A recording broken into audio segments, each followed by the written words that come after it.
Welcome. For those who don't know, this is Elder Amoja Ajabu, your host for Ajabu Speaks. This program is dedicated to stripping the clothes off of well-dressed lives, and there's a bunch of well-dressed lives running around here. This program also has a dual purpose.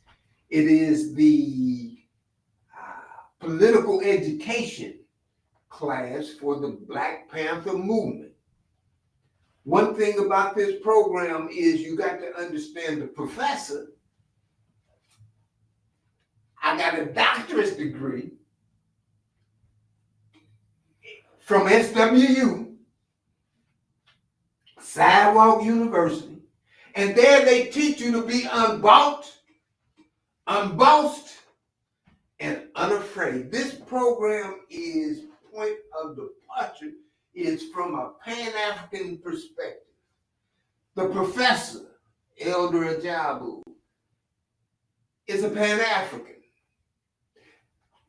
And when you're talking about a Pan-African, I have to explain that, and I'm going to go deeper in that definition today because you got to look at a Pan-African not from where you was born, as I was in the United States of America, but where we're from, the continent of Africa, the African continent. And when you talk about that perspective, it's a different perspective of a Pan-African that was born, or a Pan-African that was born in the United States, as opposed to a Pan-African that was born on the African continent.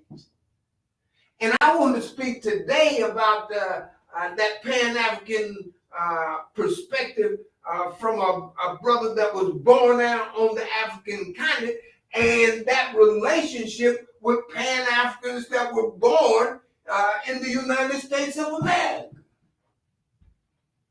This program is dedicated to the truth, the whole truth, and nothing but the naked truth. And today I want to talk about betrayal and how we got to guard against betrayal.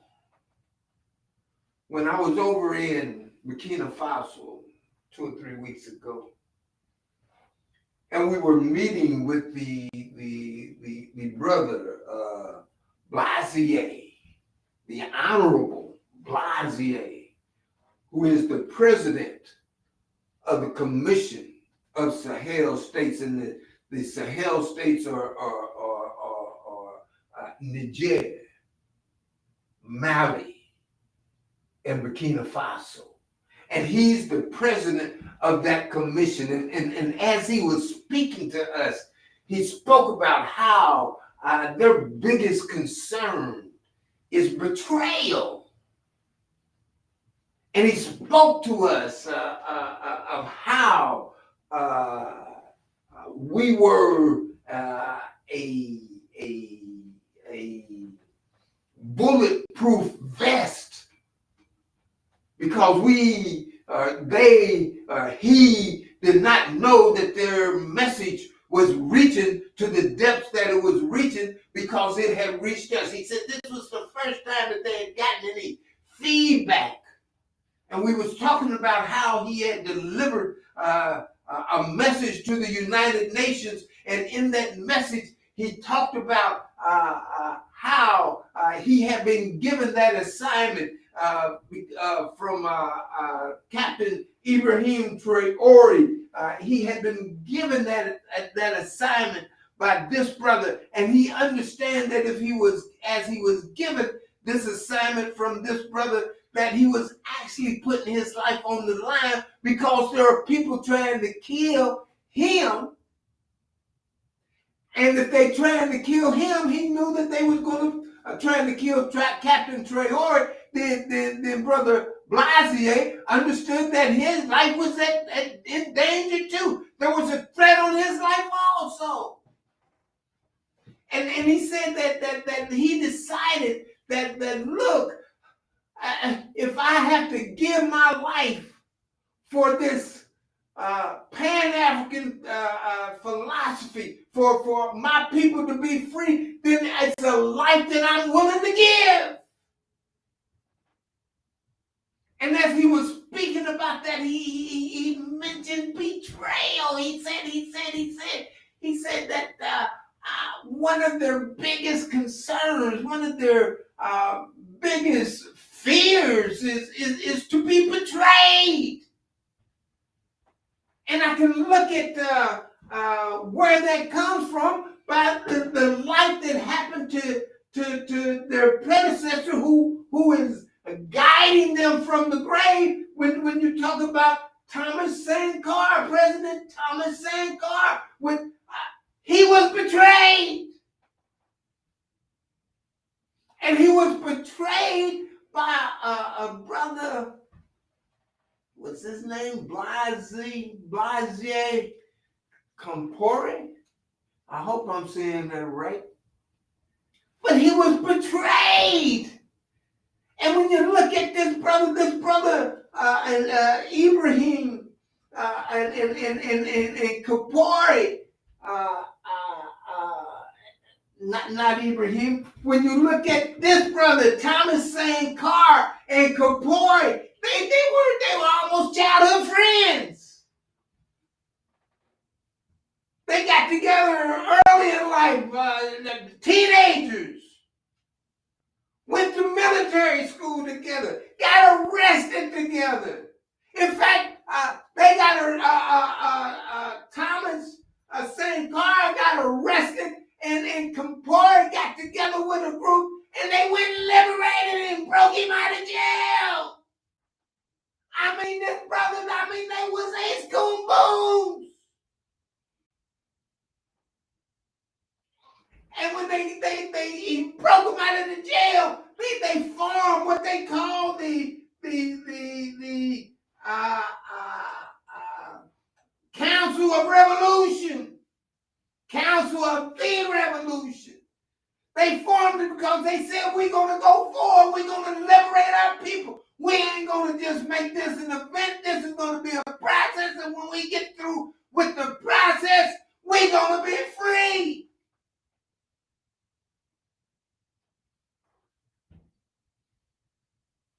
And this brother, Compaore, Blaise, after breaking this brother, Thomas Sankara, out of jail, and after forming the Council of the Revolution, and even being appointed to be the foreign minister for the government, and sitting on that council, and they didn't tell anybody how many people was on that council, but there was military people, and there was civilian people, and there was the traditional leaders who sat on that council, and they never told anybody how many was on that council because they wanted it to be secure. That was a security mechanism that they had implemented, and they were sitting on that council, and they was at the office of Thomas Sankara, and I believe that they was having a meeting because they was all in the room, and we went to the home, to his office, right there in Burkina Faso, and we went into the office, and I mean, it was so emotional. We stood on the spot where this brother died, where he was murdered. And the brother that was teaching us about it said that when Compaore and his entourage came to the meeting and he was coming to overthrow the government, he was coming to betray Thomas Sankara. Thomas Sankara came out and told him, he said, look, I know you here for me, so let everybody else go. You here for me. Take my life here. I give my life to the revolution. And Compaore took his life and the brother's life that was with him. Betrayed him. Whoever thought that a man with the history of Kapoor, the history that he had with Thomas Sankar, whoever thought that he would be a betrayer?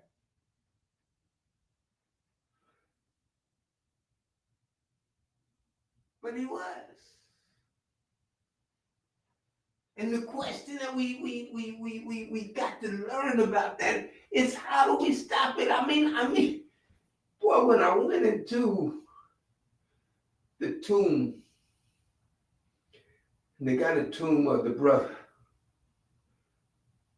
right there where he was assassinated. There's a tomb, and you can walk into the tomb. And when we walked into the tomb, there's the caskets of the brothers and Thomas Sankar, the brothers that was winning, that was slain. Oh man. I mean, I felt the feeling, I'm feeling it now. And I could hear the cry of blood saying, brother, don't let our deaths be in vain. Take the struggle forward. Elder! Don't you stop. And I could feel it. I felt the same way when I was in Natchez, Mississippi, we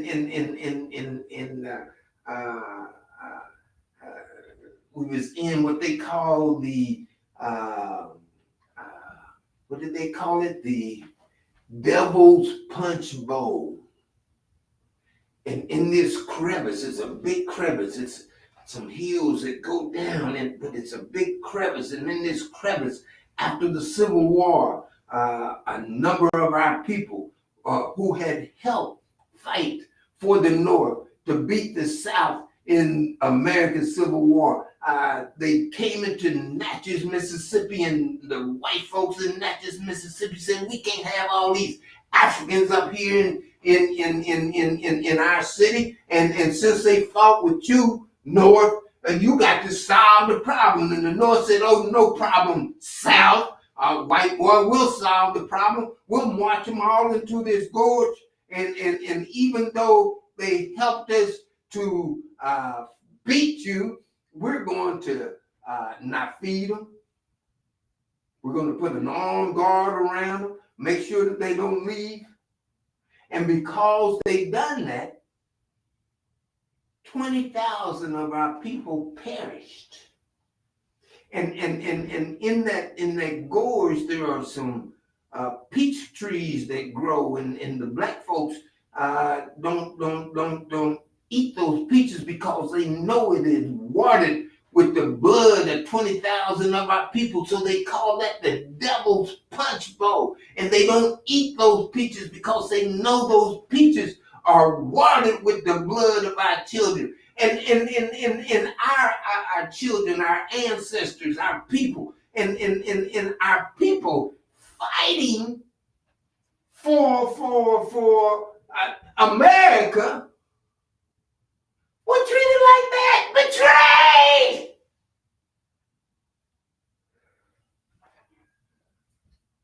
And it was emotional. I stood there and I could hear them crying out. Elder, do not let our deaths be in vain. Betrayal. We've got to be careful that we do not betray each other. And I'm talking about, I want to get into the relationship of what a Pan-African that is born on the African continent. What does that perspective mean? What does that look like when you're talking about an African born in America who is a Pan-African and is trying to establish the relationship with the Pan-African on the African continent so that we can control the land? Malcolm told us that the revolution was about land. And when the Honorable Blasier, president of the commission, spoke at the United Nations, he mentioned Malcolm by name.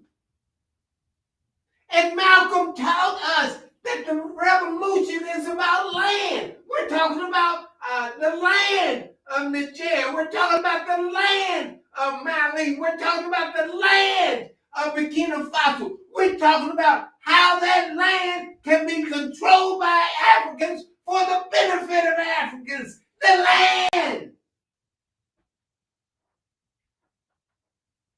And there was a stir caused by the ambassador, Brother Koulibaly, because on the website of Channel 24 there in Burkina Faso, it's got a picture of him standing with duck. That's not a good picture, but you can see it as best that you can.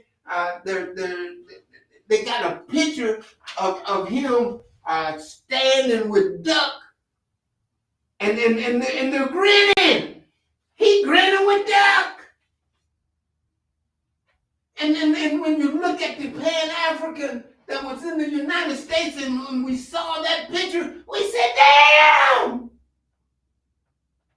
What is he up in there grinning with duck?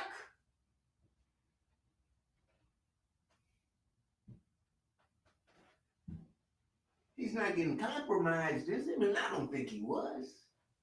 But we know that there will be an attempt, and that's what they do. And we understand that you're looking for them from afar, and from the analysis that I read, that the brothers in the Sahel really like duck because duck looked like that he was going to support Russia in its war against Ukraine, and they like that. And it looks like that he was not going to try to force them to accept homosexuality as a natural way of life in order to be able to get aid from the United States. And they told him we didn't want the aid anyhow, but we didn't like that position because we shoot, it's against the law to be a homosexual here in Burkina Faso. We don't play that. And they thought that he was coming in of being of like mind because of those philosophies. And they even like that he was talking about, well, we're going to make America first. We're going to have an America first policy. And they said, well, we ain't got no problem with that because we're going to talk about the Sahel states. We're going to talk about Africa first policy. We got some things in common. And when you look at that, those things that they liked about Trump, you can probably bet, except for that America first, you can probably bet that Pan-Africans in America feel the same way. We don't look at homosexuality as being a natural lifestyle. Nor was we mad when it appeared that Duck was going to support Putin in his war against Ukraine because Putin has been pretty good to us. Putin has actually given, Putin over here in Russia has actually given troops and training to the Alliance of Sahel states. But see, even though the Pan-African in America would agree with those positions that Duck is taking, we don't agree with him because we know who he is. We know that's the white boy that tried to kill some brothers who were found in a park there in New York. I think they call it Central Park. Found there in the park, and there was some people who came up dead, and he wanted to blame it on them brothers, and them brothers didn't do it, and he put up a big old ad in the New York Times. Kill him! Take him out! And we also know, so we know him. Even though we agree with his position on homosexuality and his position on the, look like then, on his position on the war in Ukraine, we didn't support him. We wouldn't stand with him. We wouldn't be shaking his hand and skinning and grinning with him because we know who he is. That don't mean we wouldn't meet with him. And I'm not saying that the Honorable Ambassador Coulibaly was up in there doing something sinister. I'm not saying that. But I'm telling you that the person that he was meeting with was looking to get something sinister out of him, to get him to betray the revolution. Because he ain't about African people being who we are. He's about controlling us. He's about having control over us. He's about suppressing us. He's about stealing the resources that God has gifted us that are in those resources that are in Niger, Mali, and Burkina Faso. He's over there trying to steal them. Can I make a deal? I'm the expert at the art of the deal. I'm Duck. Well, see, a Pan-African here in America says, Buck Duck. Because we know who he is. And we were concerned, brother. We were concerned that you would allow a photo op with this cat grinning and, you skinning and grinning. We were concerned. Not to say that you was doing anything that was contrary to the revolution, because we understand that as the ambassador, you have to present your credentials to the country that you're in, and at this point it was the United States of America, and you present that to the president. And so we understood that you was going along with the protocol, and we even like the respect that Doug gave you. He didn't give the president of South Africa that kind of respect. In fact, he tried to use the Pan-African theology of Julius Malema to say that Pan-Africanists should be locked up. It's detrimental to the existence of white people for Africans to be Pan-Africans. That's who he is.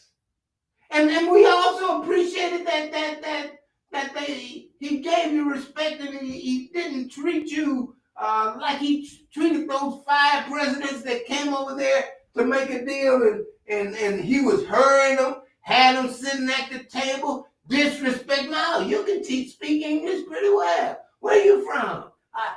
Fuck that! We know who he is. So when we saw you, brother, and you got to guard against this, and I'm gonna talk about how to guard against this, because see, when you meet with them devils, and that's what they are, and I call them devils from the teachings of Elijah Muhammad. He said that they're devils because they're doers of evil, and they've been doing evil unto us ever since we got here. And they're still doing evil unto us and doing evil unto you, because we're one. You own the land, we from the land, and anybody on the land and from the land is being harmed by these devils in America, Europe, especially France, when you're talking about the Sahel. No, we can't be shaking his hand and skinning and grinning with him so that there could be a photo op so that can be plastered around the world as if we get along. No! Fucked up! Now, people don't like for me to say that. Elder, now you're supposed to be a diplomat. Well, no, I'm not a diplomat. And I do diplomacy. But I'm not a diplomat. I'm a soldier. I walk in the path that was laid by Khalid Abdul Muhammad, and he told him, he said, man, there's people that are flamethrowers. He said, I'm a truth thrower, and I'm gonna throw it straight. And if there's a lie out there, that truth's gonna burn it up. Well, that's who I'm. That's the path I walk. And we can't forget our history, just like we can't forget Malcolm. We can't forget Khalid. Nor can we forget those who are imprisoned and fought along those lines. Jamal Abdul Amin. You might know him as H. Rap Brown. But we can't forget them brothers. Mumia. They still live in Mutala. They still in jail. Put their lives on the line.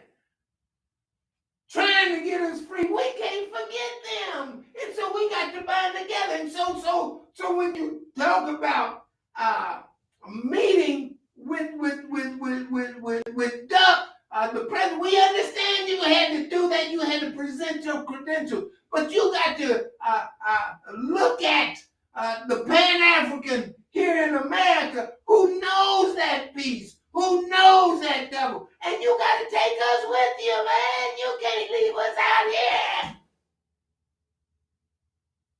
Take us with you, so that we can help you to see how this devil is. Because him skinning and grinning, man, it will have you crying because he be lying about what he be telling you. He don't tell the truth.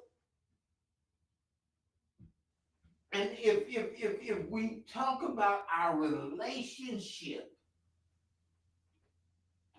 if we put it on paper, so that we understand what lane is ours, what part we play. Because together we can control the land that you have taken here on the African continent. And we know in taking the land is about using the resources for the betterment of the quality of life of Africans, no matter where we are in the world. And we can work together that, because Duck is trying to tell you that he can help develop your land. Well, we can do that.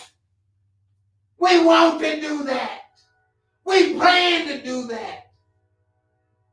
And in order to do that, we got to have an understanding. And the best way to get an understanding is to put it on paper.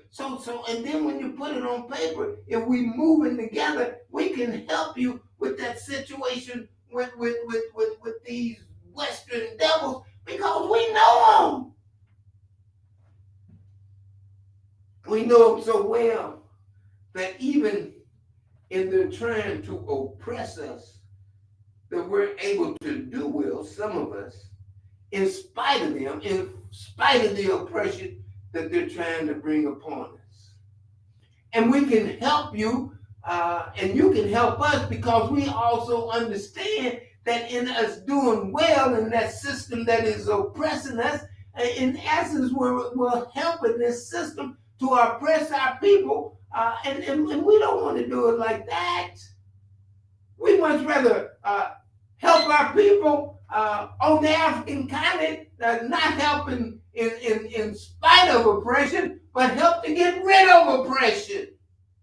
And we can do that if we have an understanding that in this Pan-African philosophy, that the relationship between the Pan-African here on the government, on the continent, with the Pan-African here in America, is that we have a marriage to where it's that we have an abundance of expertise here in America that can be used to exploit and develop the land in the Sahel and the totality of the African continent.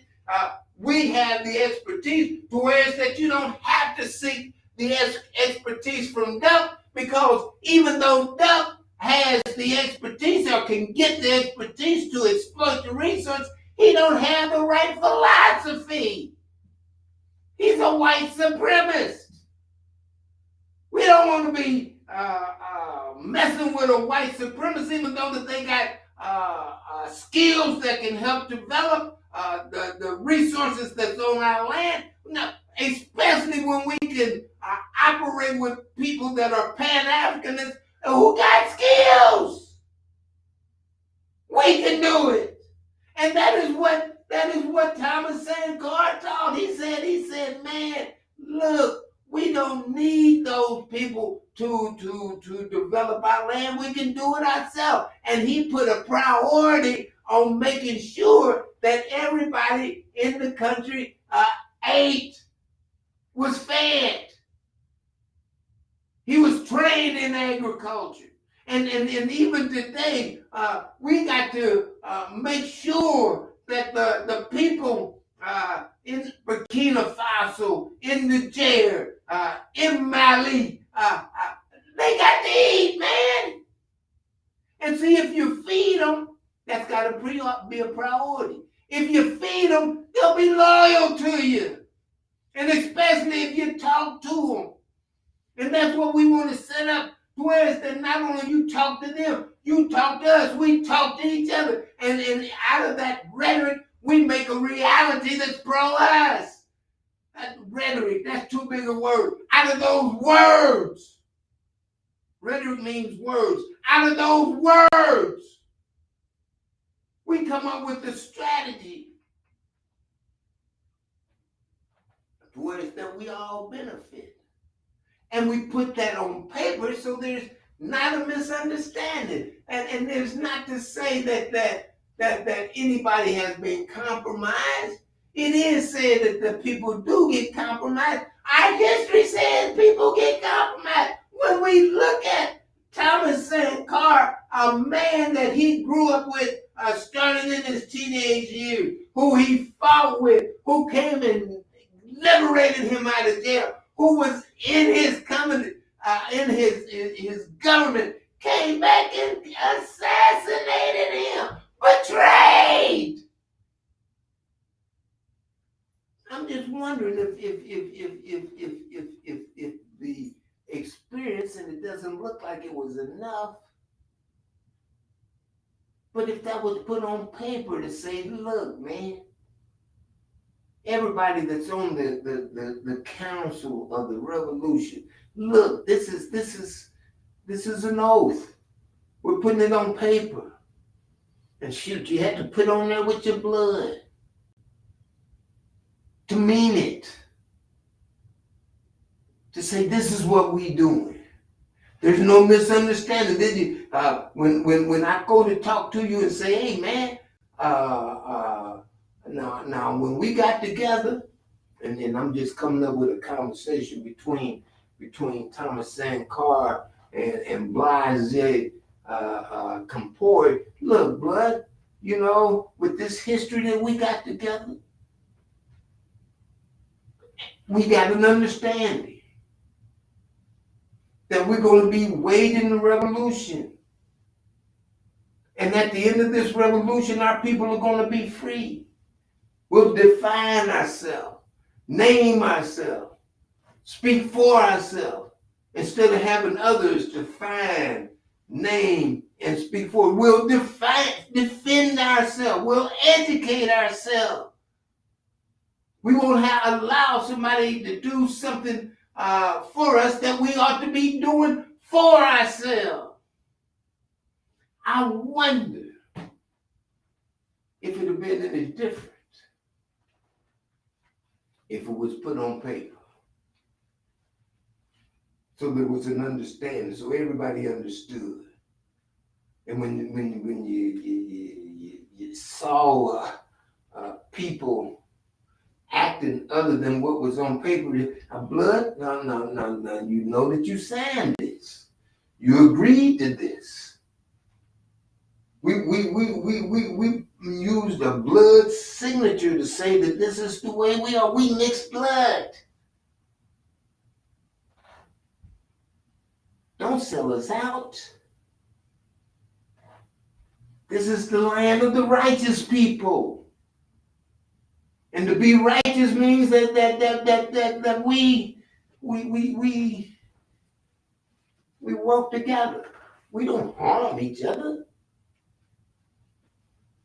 I wonder if it would have been different, if it had been in writing, so that there would have been an understanding. And we appreciate, brother, that you, when you went to meet with the chief devil of this country, that you went in your African attire. You didn't go up in there in a business suit like the president of South Africa did, or the president who was that? Them five, Chad, Senegal, Burkina Faso, and went up in there and got disrespected. But you went up in there clean with your African garb on. This is the reason why I got on this garb right now, because it was made for me, tailor-made in Burkina Faso while I was there. Don't I look good? Brother laid it out. And so normally when I'm in my military uniform, and I'm gonna go back to that because I'm a soldier, because we at war and we waging war, and war, I'm on the war path.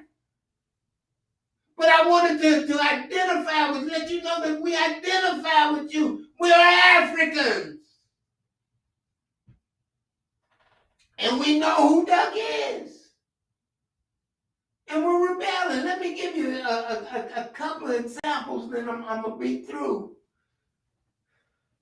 And I know I'm going a little longer than what I need to go, or I usually go, but I got to say this. I'm the elder.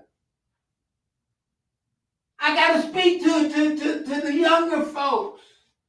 I'm the elder. I would be remiss if I didn't say what needed to be said. And I'm not trying to run a popularity contest. I'm not trying to be popular. I'm trying to be free.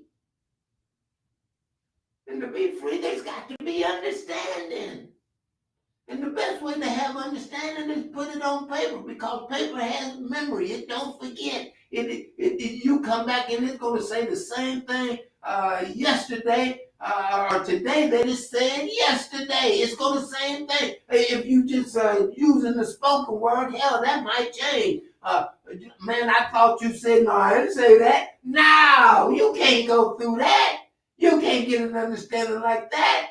And then I'm sure that Thomas Sankar thought that he had an understanding like that with Blaise Compaoré. I'm sure he thought he did, but obviously he didn't. I wonder if it was written on paper, and it might have been. But I wonder, I'm not been made aware of it.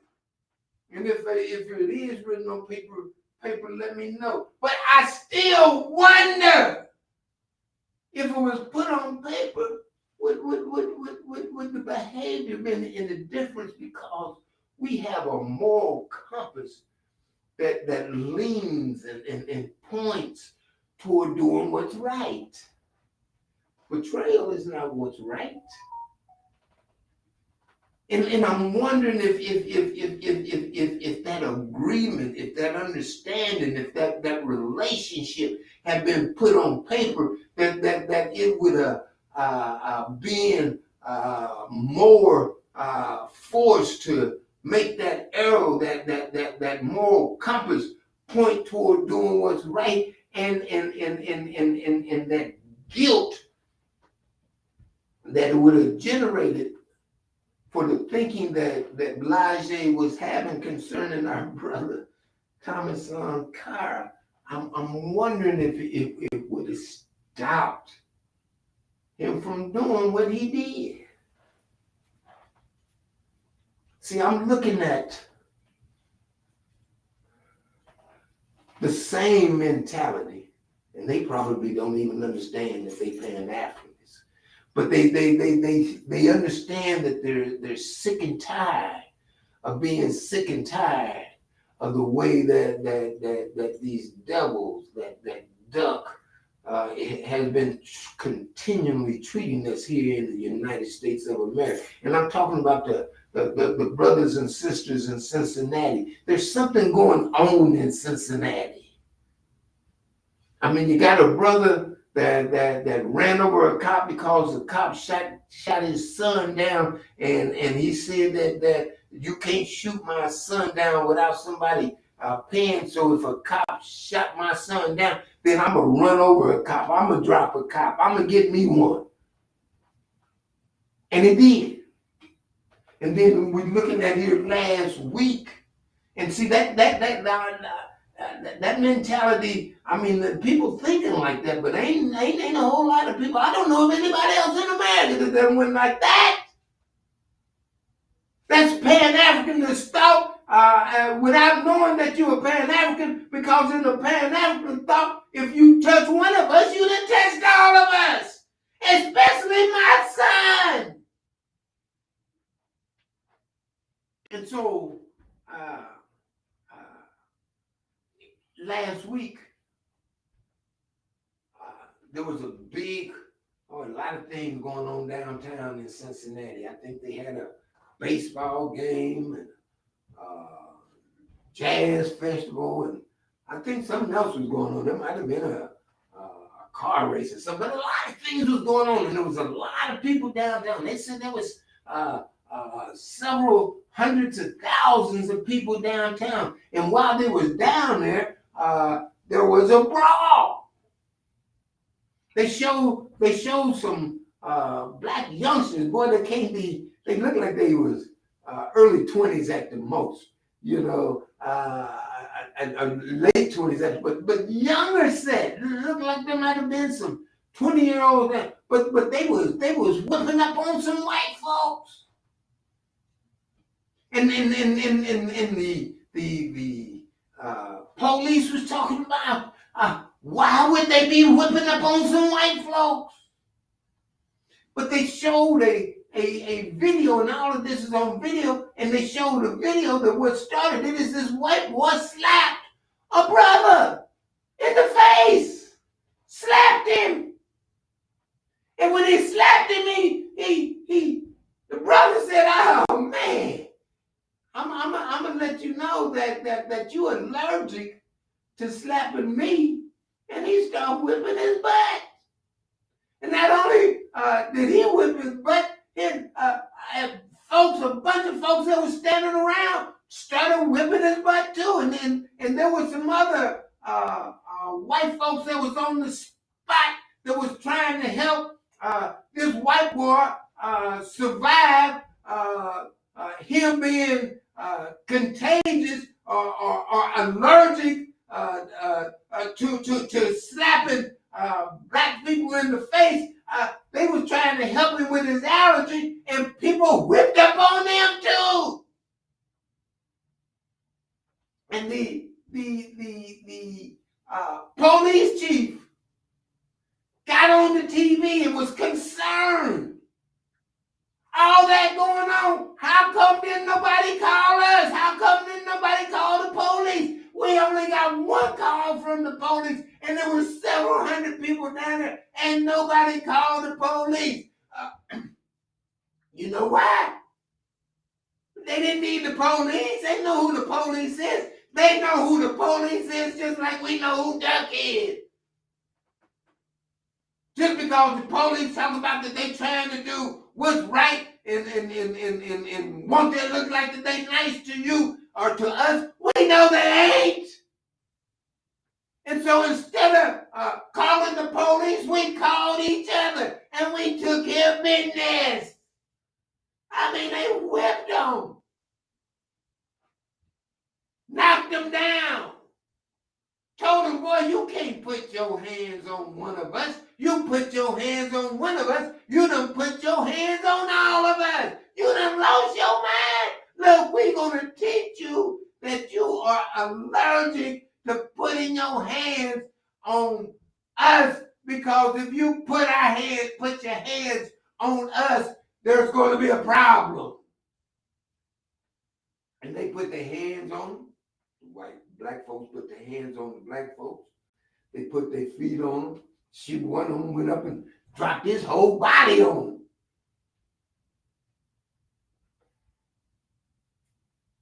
And the police chief, well, why didn't they call the police? No, because they know who the police is. I'm telling you that Pan-African mindset, which they probably don't call it that, but that Pan-African mindset is running rampant. It looks like they're in Cincinnati because, I mean, you got Rodney Hinton, who done took out a cop. You got black people who are defending themselves against white people. And then you even there in Lincoln Heights, which is right there in Cincinnati, when the Klan came and tried to set up posts on the bridge, Elder Brothers organized and ran them off the bridge. There's something going on in Cincinnati. And we know that the police, this system of which duck heads, is duplicitous. And to show the duplicity, I want to talk about a situation that happened right here in Indianapolis, Indiana. There was 4 youngsters that hijacked a car, they say. And the police started trailing them, started chasing them. They pulled up. One of them ran. He's still on the loose. Police got the driver who's supposedly driving the stolen car, got him sitting on the sidewalk. One of the brothers, there's 3 other brothers in the car. One of them run, 2 of them get out of the car. And one of them, maybe even both of them, start shooting at the police officer. Hit him. They said 3 times, in the leg, in the arm, and in the butt. Poor shooting, and because they shot poorly, the police officers shot one of them and killed him. And then some sisters, black women, sing that what had occurred. They come out of their house, the police sitting on the curb, hollering. They went and helped the police. What the? Now you got a young 19-year-old African male bleeding from being shot by the police, dying, because he died. And instead of you going to help that 19-year-old, you go out here and help the police the way that the police done acts in our community. And then people will say, Elder, you supporting that? What? I'm supporting what this country supports. What are you talking about, Elder? Well, let me help you. See, this is how Colin would do it. You know, he gives you an international understanding, a world understanding about what's happening locally. Because if you look at what's happening understand. Oh, well, let me start locally. If you look at what's happening locally, this is what's happened. The youngsters, they say, went and stole someone else's property. And when the people who was coming to get the property back, to give it back to the people that it was stolen from, uh, they shot at the police and hit the police because they said, okay, yeah, we took it and we're going to fight you if you try to take it back. And the society says, that's against the law. That's no way for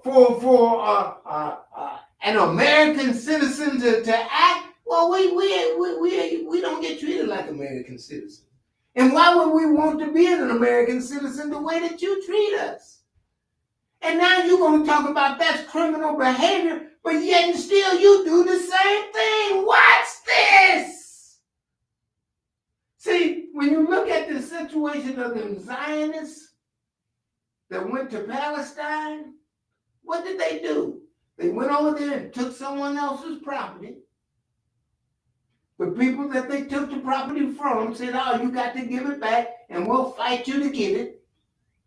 And the Zionist says, okay, Palestinians, if y'all fight us to get back the land that we stole from you, then we will kill you. And the United States government, whereas they say that type of behavior for us to do is against the law, they give them Zionists weapons so that they can do it more efficiently. So that they can kill more efficiently. So that they can kill the people whose land that they stole. The United States government gives arms to them Zionists so that they can keep stolen property.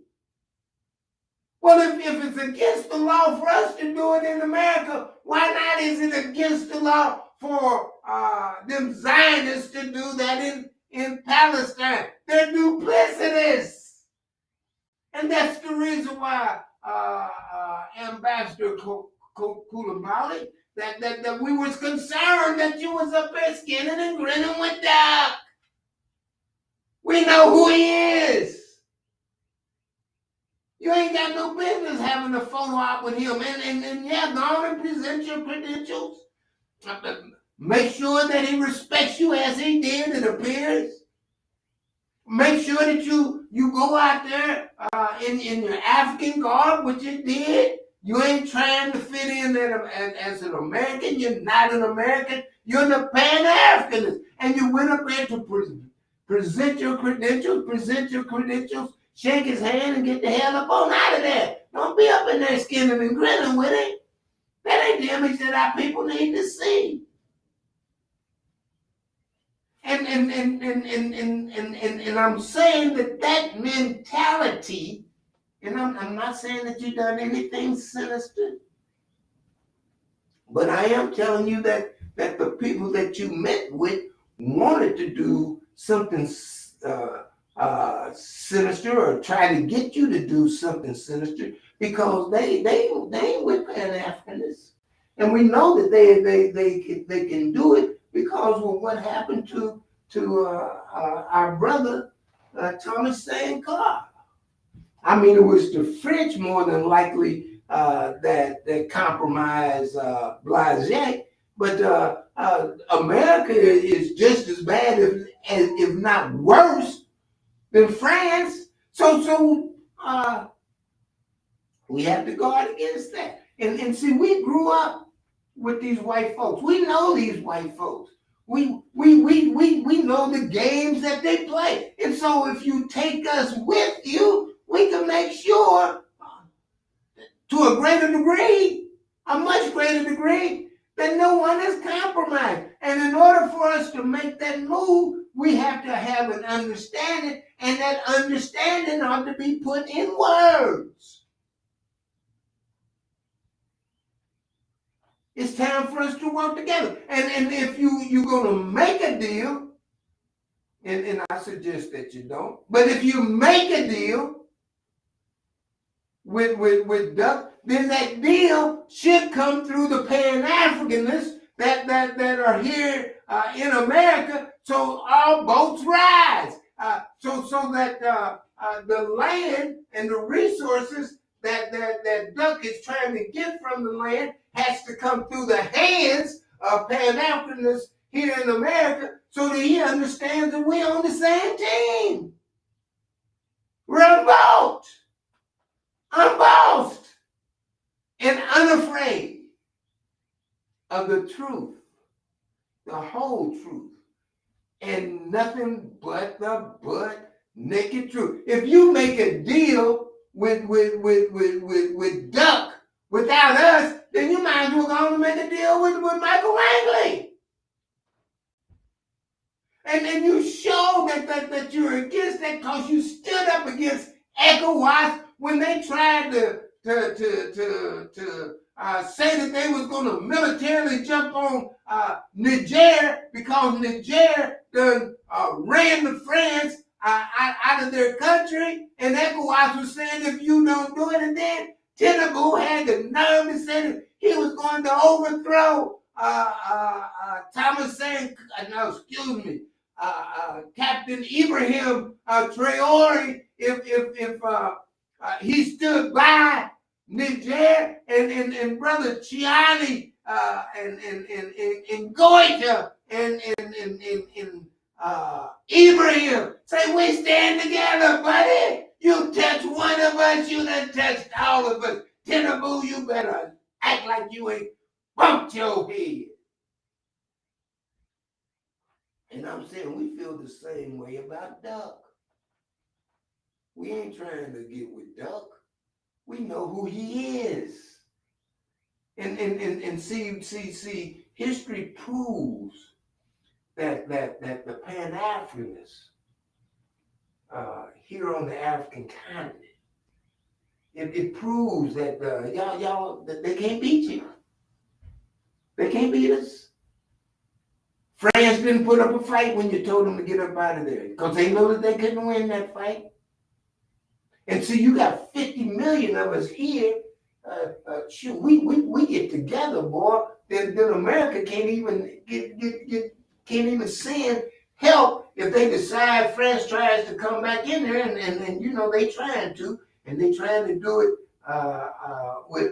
with people that they done got to portray the revolution. And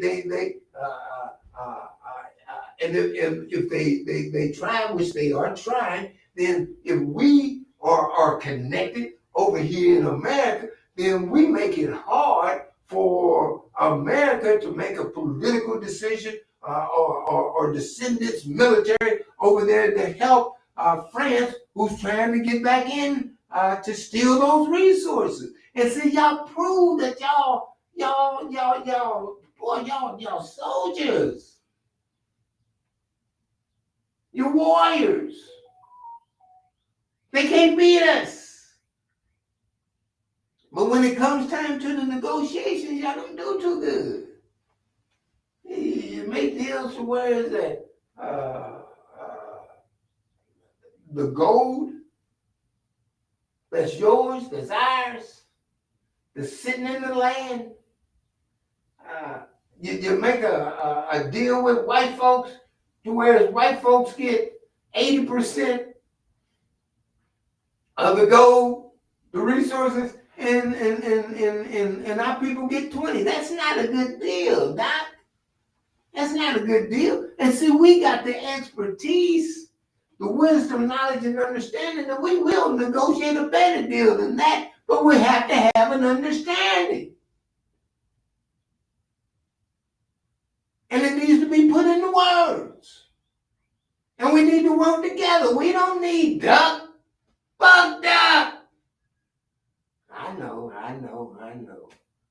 But I'm not a diplomat at this point. When it comes time for me to do diplomacy, then I will do that. But I'm not doing diplomacy now. I'm educating our people. I'm showing love for our people.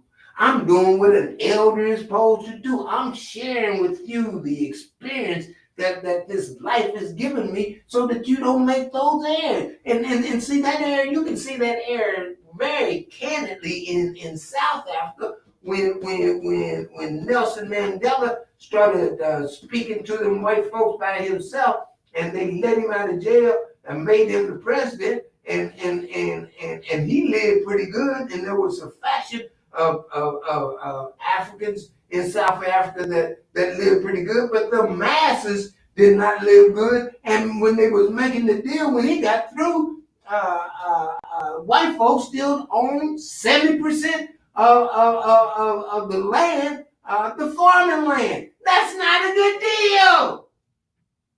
It wasn't a war, but the your negotiations is not good. We wouldn't go for that. We know better than that because we know them.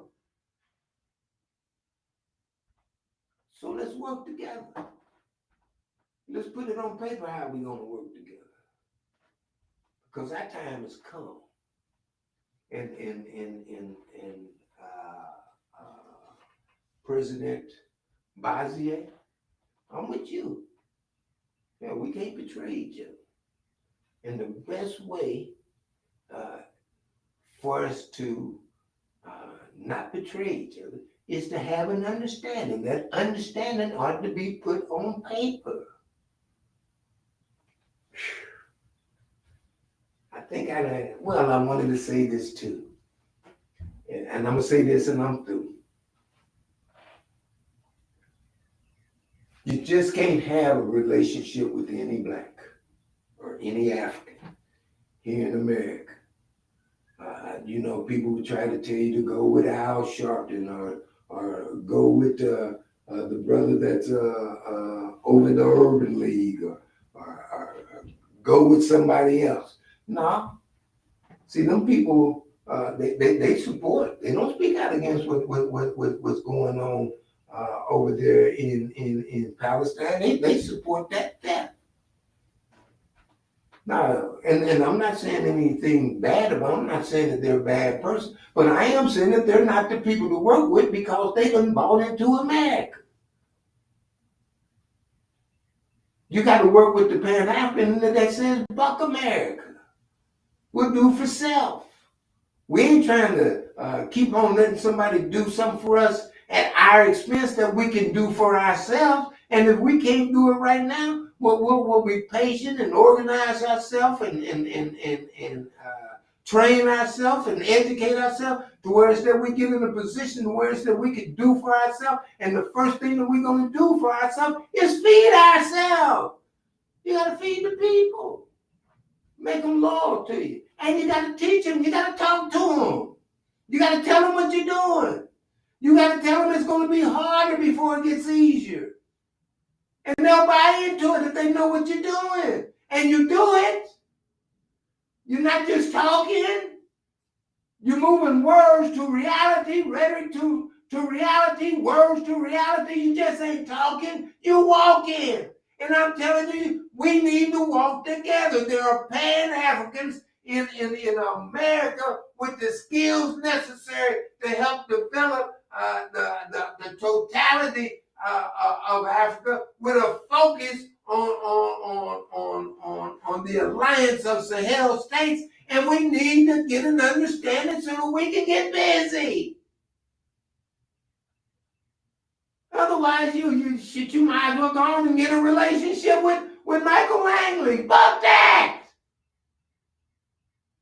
We don't want Michael Langley to apologize. We want him to defect. Because what they doing to us, they doing to him too. But he going along with it because they giving him a 6-figure salary. Well, maybe we combine. Take him into a redefinition camp.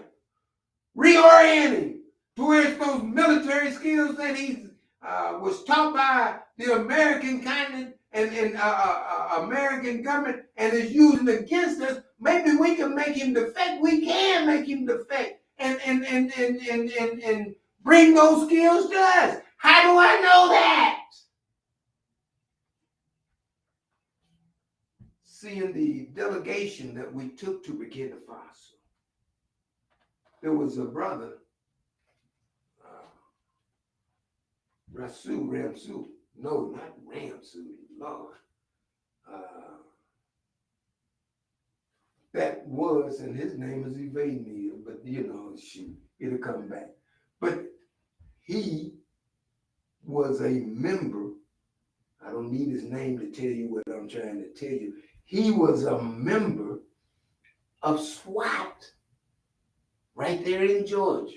And if you know any thing about SWAT, that's the elite force of a police unit that they call in where if there's something that is highly dangerous going on, they call this elite unit SWAT because they are trained to handle these highly dangerous situations. And he was on that team. And he was in Burkina Faso with us. And I talked to him. I said, man, you was on SWAT, man. Shoot, you done a lot of stuff, man. You done a lot of stuff against us. And he said, yeah, man, that's the reason why I quit. What? He says, yeah, man, my conscience just what? See, that's that pendulum. That's that compass of which I speak. We got an internal compass that steers us toward right, not against right, but steers us toward right. And he said, man, he says, I done too much. I done too much. And my conscience had told me that I had to quit. I can't keep on doing that. And I'm seeing that moral compass that he has, that same moral compass is in Michael Langley. And we could make him defect. We just got to play and speak to that moral compass because what is being done to us here on the ground is being done to him up there in the suites. In the military, they took him out of his position because he was publicly saying that, well, I didn't mean to misrepresent what President Traore was doing with the gold there in Burkina Faso. I didn't really mean to say that. And Duck looked at that and he said, what? That compass is kicking in. He's actually talking about trying to do what's right. He wants to tell the truth. We can't have that. And so they took him off his post and appointed a white boy. We can use that and speak to that to make him defect, to come on our side, like my brother did that was in our delegation, whose name is evading me. Lord, help me. But we can do it. And we can do it together. We just need to get an understanding. So not a verbal understanding, but an understanding on paper so that everybody understands their lane and what their role is and what they're going to do and what's to be expected and what's going to come up out of it. And we got to make sure that not one penny is extracted inappropriately from the people. And our priority has got to be to feed them, defend them, and make them loyal to us. And if you touch them, you done touched us. And more importantly, if you touch one of us, they'll say that you done touched them, and the people that's doing the touching will have hell to pay. And they'll make them pay. Just like the brother and sister did in Cincinnati. Just like them youngsters did here. And then the old woman just done lost her way. Coming out there helping the police. Who just done shot and killed your 19-year-old could be son. Maybe even grandson. Oh, no. You can't work with her. But we got to build a fence around those kids. We got to train them because those young males, they are our soldiers. Young men are for war. Old men is for wisdom. I'm an older man. I'm an elder. And I'm sharing that wisdom with the younger man, which you are. And you're built for war, which you are. Under the legacy of this man who was built for war, but got betrayed. And I wonder if things had been put on paper, if things would have been different. You've been listening to Elder Moja Jabu, the professor for the Black Panther movement, political education class. Boy, I got one other thing to say. See, when you're talking about taking someone with you, and I'm talking to Esther Kulabali, you got a man right there in Washington, D.C., who sponsored a delegation, first of all, sent people by to stand with our brother, stood with him. April 30th,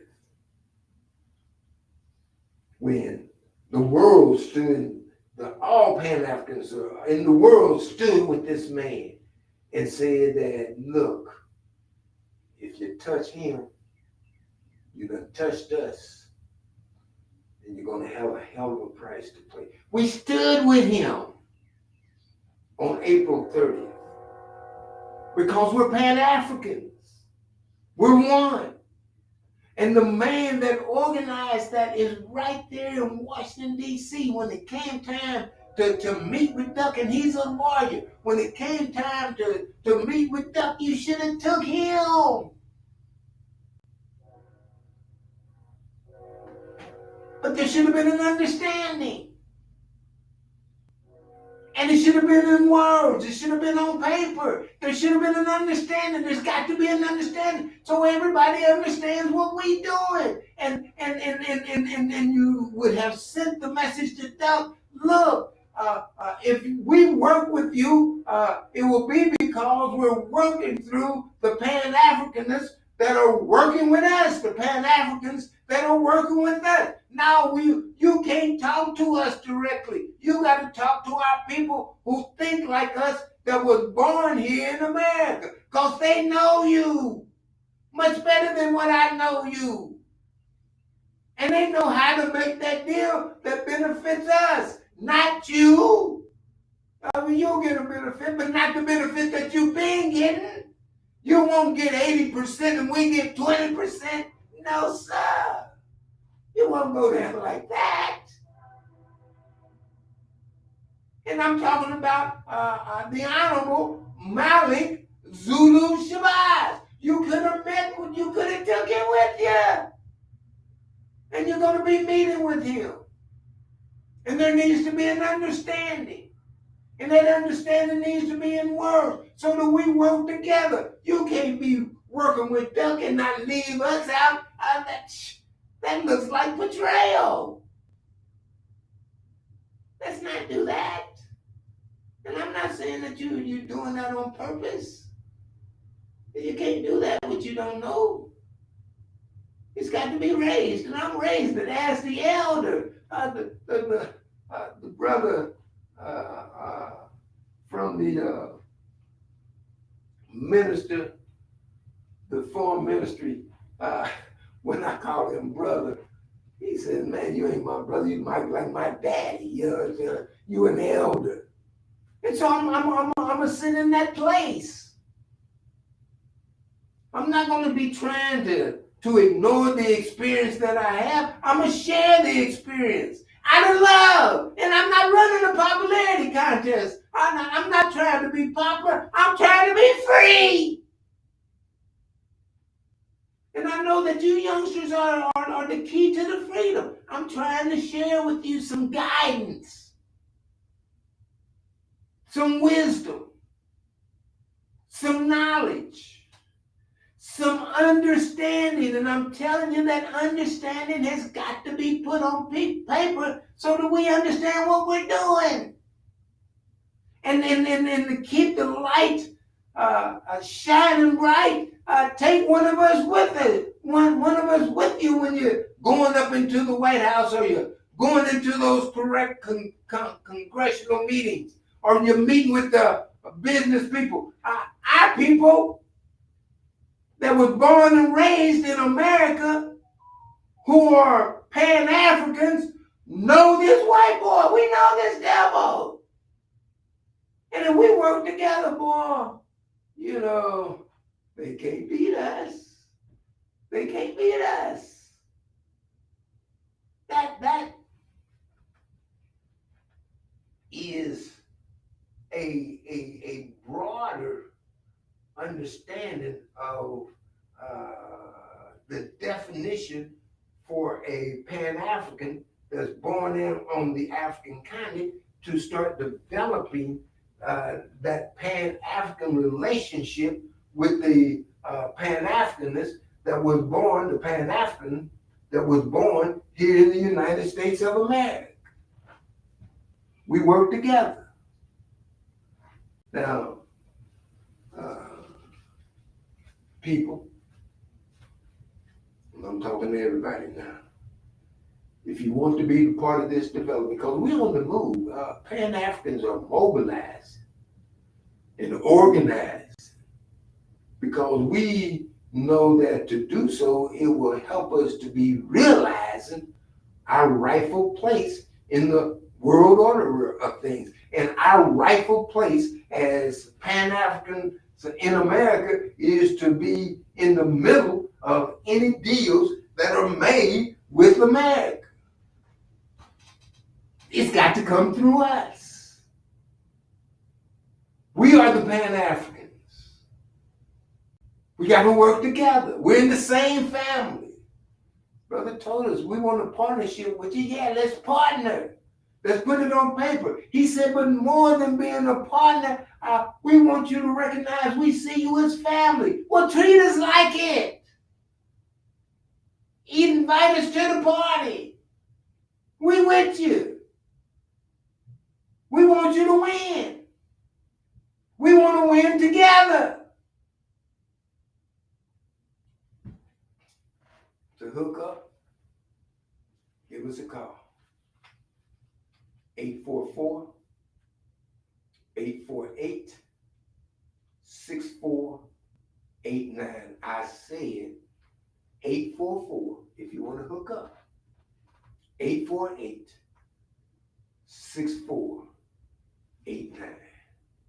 Unbought, unbossed, and unafraid of the truth, the whole truth, and nothing but the butt-naked truth. You know, I ain't got but one question. Just one. You ready?